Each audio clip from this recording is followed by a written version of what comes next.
Hello friends. Welcome to Current Affairs Review. Topic for today's video is the women's question, 1820s 1947. The custom of sati involved the self-immolation of widows on the funeral pyres of their dead husbands. Following strong abolition campaign by Raja Ram Mohan Roy, the Governor-General Bentinck prohibited sati in 1829 by formulating a government regulation.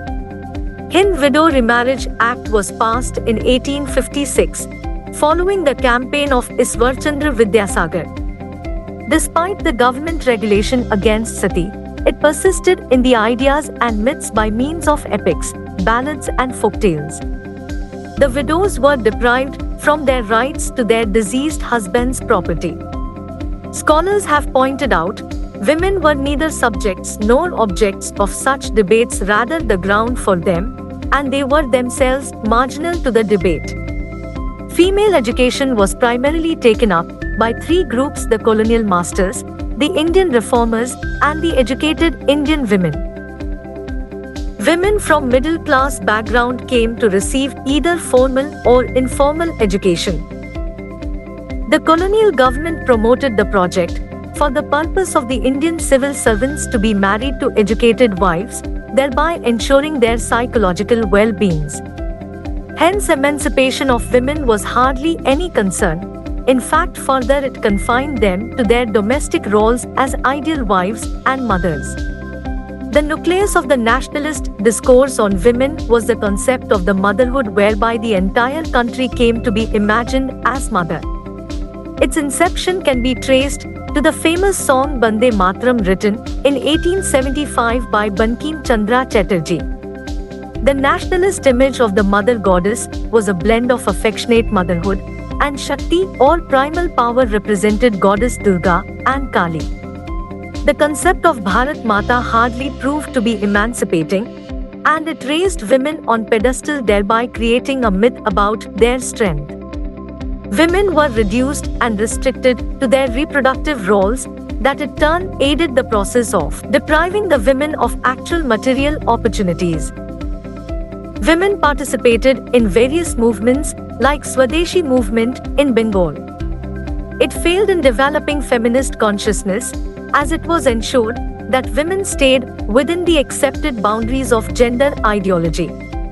One of the most effective imageries of women's mobilization was that of goddess Lakshmi, who it was claimed had now left her abode due to partition. Hence, the nature of participation of women by no means opposed the accepted norms of feminine behavior. In contrast to the earlier notion of motherhood, Gandhi shifted the focus to sisterhood by negating women's sexuality. Gandhi used examples of Sita, Damayanti, Draupadi as role models for women who made immense sacrifices for their family. While addressing the Muslim women, he simply appealed to them to make sacrifice for their country and Islam. In Gandhian movements, women's participation can be traced back to 1913 in South Africa. Women participated in the Rolat Satyagraha and the non-cooperation movement, though they were prescribed a very limited role. Gandhi not only succeeded in appealing just women of middle classes, but also the marginalized sections such as prostitutes and devdasis. Few women got involved in violent revolutionary movement. Gandhi had a respectable image, as he remained well within the limits of accepted norms of feminine behavior, and thus the men were assured that their women were safe. Historians have opined that traditionalist moorings were the reason as to why this politicization was possible. It failed to promote social emancipation of women. Active participation of women, especially of those from respectable families, was noticeable, who even went to jail. Coming back to their families without any stigma attached undoubtedly echoed a remarkable change in Indian social attitudes. The period following the rise of Gandhi in Indian politics witnessed major changes in terms of the nature of participation of women in various movements. Although women did indeed claim agency in the movements, in course of time, but they hardly utilized this opportunity to raise issues that affected them as women in particular.